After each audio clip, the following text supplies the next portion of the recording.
You do well in the start, and then when SF hits level 3 and especially level 5, every time you go for CS, he double raises you and you lose on economy. But you have an Earth Spirit rotating for you though.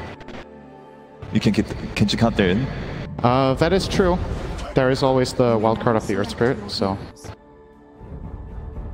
Gonna have to wait and see. They do.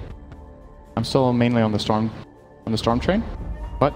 Signature pickups on both sides. I always like to see Armel and one of these heroes that can really snowball and just kind of carry the game. He feels like that kind of player who just takes over at a certain point. But he's got Ice on his Brewmaster in the top lane. Jabs actually taking a Dark Willow and is also going to be taking a slow here from Tims. It's going to be a pretty close call here underneath the tower. He will tick out. Cuckoo is the recipient of that extra intelligence as well as the first bounty. Armel.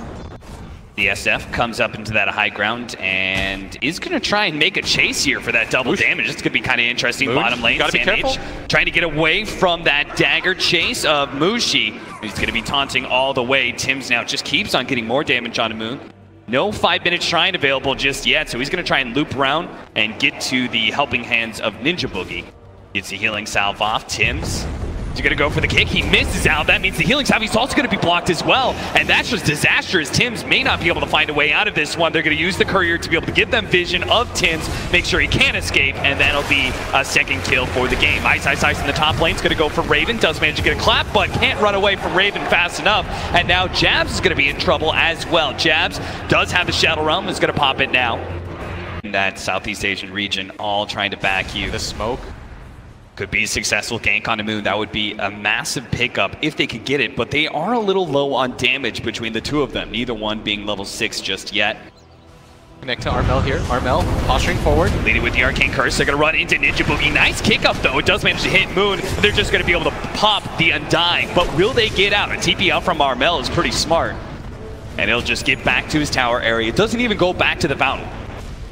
So this is just straight up good efficiency from the team. Meanwhile, CMH trying to go for the Dark Will be able to get him with the Life Drain. Can't Shadow Realm away from that one, and might be able to fight Mushi as well. Trying to make sure he doesn't get snagged on the Brambles. Tims is going to lend a helping hand. In fact, he's going to chase out the Spectre. Shadow Realm to get a good amount of damage onto Tims, but decides to give up on it. He's out of mana, and now Jab's going to get gone on here. Tims missing out on the roll, does have his ultimate, so even if he's lacking a little bit in HP, Jabs does get hit by it. Tim just needs to maintain damage here, but the Spectre's actually going to come in, try and help out Jabs. Tim's going to try and make a 1-for-1 trade-off, and it's close. Jabs will take out eventually. Map. And look at how TNC pressures. They're really trying to choke them out right now. They're creating the pincer. They know that everyone is up there. They see that Mushi farming on the opposite side of the map. He's got Haunts. Mineski. It's still going to be a pretty dangerous fight for them. Even if they couldn't hold their mid tower, they're going to go for the offlane one. The Shadow Realm gets popped. They go for the Terrorize, but Jabs is still dead. Sam H just keeps on killing that support. They're getting sandwich here. Ice. Going to get stunned up. Has the Primal Split, but just gets bursted. No opportunity whatsoever. They need that team fight ultimate. And now TNC with 2 pickoffs like that, if they take the offlane tower as well. Jungle area, they're always going to send one support to kind of tank these smokes, and that'll be okay. Yeah. Unfortunately for him, he is dealing with some AoE stuns. Look at this. They're going to run into Jabs, but this is a somewhat okay death just because you're not going to lose a core for this. Managed to get the Shadow Realm off. Tries to go for the Terrorize and instead is silenced. Now, a little bit more time. Oh, Armel. He actually finds the initiation inside the river. They catch Ninja Boogie as well. This is supposed to be a gimme, but Mineski chose to fight instead. With a buyback coming out from Jabs, they're going to try and take this one. They manage to get on top of the Spectre there, stopping the TP out from Raven with the Brewmaster ultimate. They catch up to him, and it looks like this is TNC. They give up on the Clinks. It was an okay fight to start, but once the buybacks came in and the Spectre was managed to just get on top of the Clinks, things changed a lot, and TNC decided not to re-engage. Armel sees him take the Illusion Rune, but Moon just gonna walk away. Always gonna be Mushi because he can ulti in. I have to be with the rest of my team, waiting for these potential fights. That's why he's gonna play with his 2 supports right now. In this high ground area that TNC is going to try and invade. Now the sentry's already laid in place, so they are going to be able to see these heroes invading. Ice blinks in, gets off the ultimate. No global silence this time around. Gets the stun out of Tims. Armel does manage to blow up. The start there, the Undying already going down, but TNC want to be able to pursue for more. They're just a little bit scared. All 3 cores are kind of clumped up right now. With the Brewmaster ultimate about to wear out, that Primal Split is going to go down soon. Armel just needs to be able to get away from these two, but he's already been side-the-viced up. Terrorize, Jab's going to turn around, trying to get the stun onto Armel. Raven's going to challenge Moon, BKB for BKB, and then go up into the high ground, joining the rest of his team to finish off the Dark Willow. Still triple BKB popped by TNC. After start. Comes Mineski. Leading off with Moon first, Jab second. They think that Roshan could potentially spawn. That's why they're going for this. Ice leads the way. They manage to get the side device. Instantly Spectre pops the ultimate and Terrorize, trying to get the chain stun, but the global sound stops it. So Raven will be able to shadow walk away. Spectre goes for Tims instead, tries to get in front of him, and he does. Good play by Mushi, gets in front of Tims, but still Armel, he came into the backline, blew the BKB, already killed the Undying. Now the Terrorize goes out, doesn't actually hit anything there. Spectre is still relatively healthy though, and can keep chasing down these heroes. That's where you're gonna see Tims fall with the Dark Willow, as well as the Primal Split Pandas. Armel slowed down by the dagger here. He's just going to keep on tornadoing people, holding them in place. Cuckoo does manage to TP back though, but Ice, maybe he's a little bit too far forward. Raven's damage is still immense, and he had the BKB. He held it the entire team fight. He trusted the global sounds to bail him out earlier. And got invis. It's a lot easier for them to just engage and disengage. Whereas for Mineski, once you commit with the Primal Split, that's it. You've committed. You use your haunt. You have to win the team fight in that span of time. Once that passes, your window of opportunity is just entirely closed. And that's what I think TNC has realized, because yes, you're playing against a Spectre, yes, you're playing against a Shadow Fiend, but it's much easier for them to get their damage off.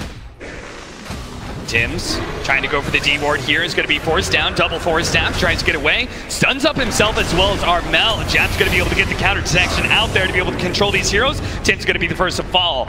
Armel with his BKB still trying to keep his distance away from Mineski. They do finally manage to catch him. They're going to turn around and try and go for the Spectre. Spectre receiving a lot of healing. Mushi pops the Manta, daggers up in the high ground, and will just barely be able to escape.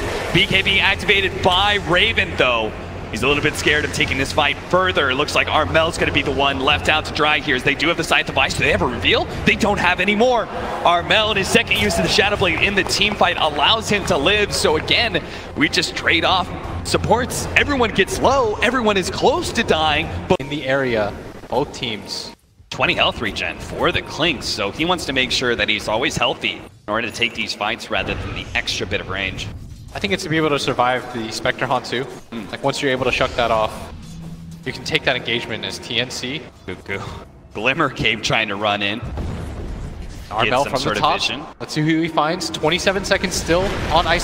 Fine, jumps in, grabs Ninja Boogie instead of Ice, blows him up already. Beyond Godlike for him, but now he's got to get out. The Terrorize is going to land onto him. Life Drain onto from Sam H. Armel dropping down to about half HP. Moon's trying to get the damage, but he just keeps on running away. Cuckoo is the target from the Spectre instead. Now he jumps onto Armel, but again a Life Drain, keeping him a little bit of HP. Tims comes in. He's nice, backwards stun, hits on 3. Raven's going to get into the middle of the mix. Pop with his BKB. The Spectre finally goes down thanks to Sam H, while Raven hunting Moon. Moon hiding inside that jungle area, but Raven knows. He knows exactly where he is. But he Shadow Blades and will be able to get out. He still has the dust on him for a little bit of time. It's going to wear out soon. The AoE blast, though, it's enough. Sam H, he got both the Spectre and the Shadow Fiend out of that one. And finally, TNC convincingly win a team fight, taking down 2 cores of support and have control of the Roshan pit. Yeah, I think I read this wrong, because TNC, their ability to get their damage off is just so superior. Yes, Spectre is usually the late game hero, but trying to go see it on that high ground, but the side device from Raven. Mineski in their pursuit into the high ground, so Cuckoo gets back, and Armel, you know, both him and Sam H are immediately going to start going for those tier 3s. So Mineski, their plans have been foiled, and the punishment is their tier 3 now going down to about half HP. Moon coming in from behind with the double damage. This is going to be chaos. He's able to get to the back line. He's going to be able to take out the Pugna first. Brewmaster gets in there. Man, everyone's out. Multiple heroes. TNC, they're down on 3. Armel's going to be in next up. There goes the dust pop. They don't get the dagger on him, but they do manage to keep damage to prevent him from being able to get out. He managed to get an avalanche in. Ninja Boogie will die as a result, but it pops a tombstone, which will just be another tool to chase down Armel. That's 4 dead from TNC. What a beautiful setup there, using that double damage and the TP around, managing to get behind and take out Sam H, who has been a problem. Every single time they've gone for these fights, they've been hitting Armel first. Did they not have vision in that top area? I don't think see so. The Shrine TP? No. Oh, That is a significant mistake, or maybe they just didn't notice. Cuckoo at bottom. Gonna get got on here as Jabs pops the ulti. This might just be 5, and indeed it is. And now the gold lead just at 10K. Oh, Mineski are feeling themselves now. They've get a whole lot harder to take perfectly when you're not so close to your base. So as they do manage to get quite the windfall in net worth, now TNC is only 5K ahead. Mineski also put themselves at risk. They're a little bit more split up now. Now they're going to be playing on TNC's side of the map. Another DD rune Armel. Oh, it went so well last time, so Moon's gonna go and get it again immediately. Armel does manage to get the disable onto Moon, but he caught the BKB, and now Armel doesn't have any more damage left. They've already taken out Cuckoo. That's gonna be Mushi's job every single time. Armel's BKB is about to wear out, but now Armel dies here. They're trying to go for the side. They're trying to go for Spectre. They're controlling him pretty well, but he pops the Manta, and now he's gonna be able to turn, gets the Abyssal Blade onto the Clinks. They need to be able to get Raven out. Armel goes down here. Down by all the tombstone, and now Armel is gonna be caught by Jabs as well. TNC are falling over the place. 2 men dead. 3 actually is TNC with only the buyback on Raven. How could they hold this with only an Earth Spirit? It's 2 on 5. All of a sudden, just 2 team fights, and Mineski may have just scored themselves a win. They're going straight for the tier 4s. I think it's See over. the throne exposed, and it seems to be over. Tim's tries to come in, instantly gets side device. No damage comes out whatsoever. Instant buyback. They do manage to take out Jabs, but Raven by himself trying to take on Mushi, who's just so much HP. They can't really stop the throne from going down. They poke at Mushi bit by bit. He gets a Abyssal Blade up. Now controlled kick away. That's going to be able to buy maybe Raven a little bit of time. He's trying to get back to the fountain, but the rest of the team will finish off the throne. Mineski come back and survive through the international. They only